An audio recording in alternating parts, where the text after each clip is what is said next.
La pluie tomba furieusement cette nuit-là, comme si le ciel avait épargné des années de révolte pour se déchaîner d'un seul coup. De lourdes gouttes ont martelé le toit de la berline noire, créant un rythme sourd qui couvrait même le son des pensées. Artem Pavlov, magnate à la tête d'un empire commercial, a jeté un regard nerveux sur sa montre-bracelet, une pièce rare qui coûte plus cher que de nombreuses voitures. Il restait un quart d'heure avant la rencontre décisive avec les investisseurs internationaux, et il venait à peine de quitter le quartier financier. Son cœur battait vite, non pas à cause de la peur d'être en retard, quelque chose d'impensable dans sa trajectoire impeccable, mais à cause de l'irritation de voir des millions en jeu alors que le conducteur manœuvrait prudemment entre des flaques d'eau qui cachaient des cratères traîtres.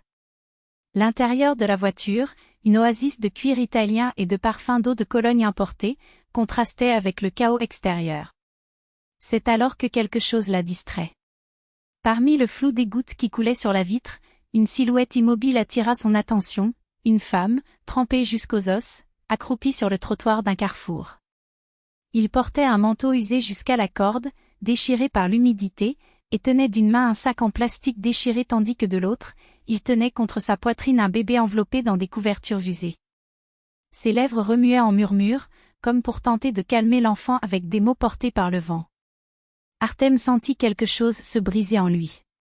Sans hésitation, il a ordonné au chauffeur « Arrêtez la voiture.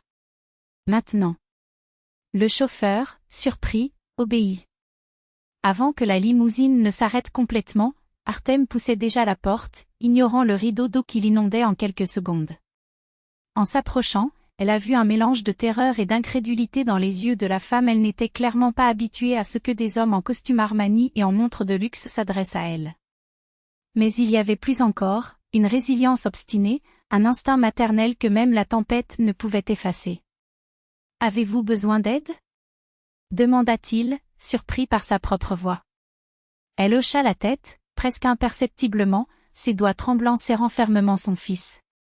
Sans ajouter un mot, Artem la conduisit jusqu'à la voiture. Le chauffeur l'a aidée à s'asseoir sur la banquette arrière, où l'air chaud du chauffage et l'odeur du café frais semblaient appartenir à un autre univers. Le bébé, maintenant enveloppé dans une couverture douce qu'Artem avait sortie de la valise, respirait profondément, inconscient du luxe qui l'entourait.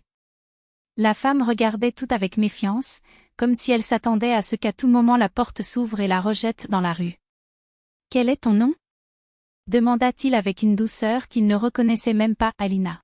« Et voici Platon, mon fils. »« De moi » répondit-il, sa voix si basse qu'elle pouvait à peine être entendue au-dessus du rugissement du moteur. Artem sentit sa poitrine se serrer. Ce n'était pas de la pitié, c'était quelque chose de plus profond, comme si ce moment valait plus que tous les contrats et les figures qu'il avait poursuivis dans sa vie. « Avez-vous où aller » demanda-t-il, connaissant déjà la réponse. Elle baissa la tête. « Non. Je viens d'une autre ville. J'ai fui mon mari, il m'a battue. Je n'ai personne ici. » Les mots sortaient en chaîne, comme si elle regrettait d'en avoir trop dit. Sur le tableau de bord de la voiture, l'horloge numérique clignotait, 3 minutes avant le rendez-vous. D'un geste rapide, il fit taire le téléphone portable. « Va à mon hôtel. Le meilleur appartement. Tout ce dont tu as besoin sera là. J'y serai plus tard, » détermina-t-il, ignorant l'étonnement du conducteur dans le rétroviseur. Pour la première fois de sa vie, Artem Pavlov arrivait en retard à un rendez-vous. Et pour la première fois, non seulement cela n'avait pas d'importance, mais cela semblait être la seule bonne chose à faire. Alors que la voiture s'éloignait, j'aurais juré avoir vu un sourire éphémère sur le visage endormi de Platon. Quelques jours plus tard, l'image de ses yeux fatigués et de ce bébé trempé le hantait toujours. Artem voyait le visage d'Alina dans chaque reflet, il entendait les cris étouffés de Platon dans le silence du bureau. Une inquiétude grandissait en lui, corrosive. Que leur serait-il arrivé après son départ ? Pourquoi l'idée de ne pas savoir faisait-elle autant mal ? Elle n'était pas une étrangère, c'était comme si elle était quelqu'un qui aurait toujours dû faire partie de sa vie. Il a ordonné à son équipe de retrouver la femme. Grâce aux caméras de circulation et aux enregistrements, ils ont découvert, elle s'appelait Maria. L'histoire était pire qu'elle ne l'imaginait, son mari avait disparu, laissant des dettes, et elle, sans famille ni amis, s'était retrouvée dans la rue avec son fils nouveau-né. Artem n'a pas attendu. Il ne l'a pas fait venir comme un bienfaiteur, mais comme quelqu'un qui avait enfin compris le poids de sa propre omission. Lorsque Maria entra dans son bureau, ses bras serraient Platon contre sa poitrine, comme si elle craignait que le monde ne lui enlève à nouveau. Artem s'approcha, ne sachant par où commencer. « Je m'excuse de ne pas m'être arrêté plus tôt. De ne pas avoir fait plus, dit-il d'une voix rauque. Elle s'assit, les yeux brillants. Tu as fait plus que quiconque dans ma vie. Même ta veste, elle a gardé mon fils au chaud toute la nuit. Il n'est pas tombé malade à cause de ça, murmura-t-il, les larmes coulant. À ce moment-là, Artem a compris, tout l'argent qu'il avait accumulé serait de la poussière s'il n'était pas utilisé pour tendre la main à ceux qui en avaient vraiment besoin. Il ne voyait plus une mère désespérée, mais du courage, une force qu'il avait lui-même perdue entre les feuilles de calcul et les négociations. Elle regarda le garçon qui dormait dans ses bras et déclara « Je veux aider. Pas pendant un jour, pas pendant une semaine. Vraiment.